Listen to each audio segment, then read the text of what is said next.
I would like to share with you some strategies on how to study effectively. The first and most important strategy is pay attention in class. Anyone who knows me well enough knows that I spend a lot less time studying at home than you would expect, instead choosing to watch movies and binge watch shows on Netflix. The only reason that I can afford to do this is because I listen attentively to everything the teacher has to say in class, almost everything.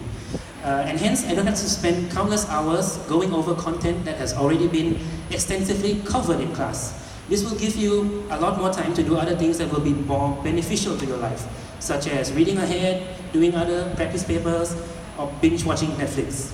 The second strategy is somewhat related to the first strategy. Always complete your work independently.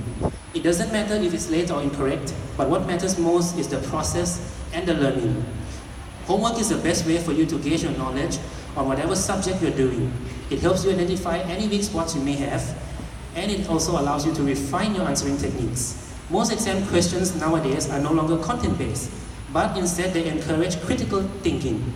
This means that you can no longer blindly memorize paragraphs and paragraphs of information and vomit them out in exams. And if you do that, you will find that your answers are actually irrelevant. The more work you do, the more exposure to different kinds of questions you will gain, and the better prepared for exams you will be. The third strategy is about time management. While you should delegate more time to subjects you're weak in and less time to subjects that you are already very confident in, do not overdo it and end up overlooking subjects simply because you consider them trivial. A good example is e-maths, which falls prey to this quite easily as students, especially the ones taking A-maths, when nearing their exams, spend too little time on e-maths because they think it's easy enough for them to skip practicing. Additionally, make sure you set aside enough time for other commitments in your life, like your relationships, friendships, CCAs, family, and yourself. Studying is not everything in your life. It is actually a very, very small part of your life, if you look at your life as a big picture. The fourth advice starts with a small tangent. Let me introduce you to the Dunning-Kruger effect.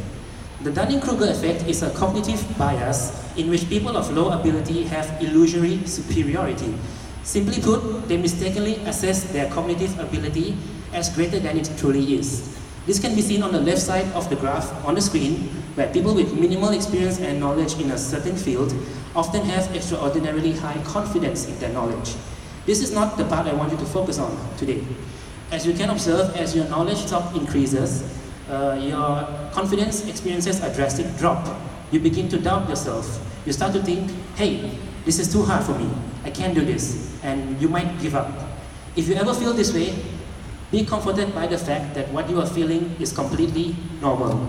You are receiving all this new information in shuffled pieces that is now floating around aimlessly inside your head. So you can't link them all up together and make any sense of them. As you gain more and more wisdom, you will start to be able to piece all the information together, and slowly you will start to understand it all.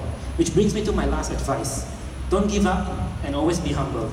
Never stop moving forward, even when you find yourself deep in the valley of despair. Just keep going and do your best in whatever challenge you face, and you will succeed. Coming to the end of my speech, I would like to summarize all the strategies for you. Pay attention in class, do your work, manage your time well, and never give up. Before I present my ending quote, I just would like to say something. While I'm sure most of you want to do extremely well in your studies, I would like to remind you that studying is not everything in your life.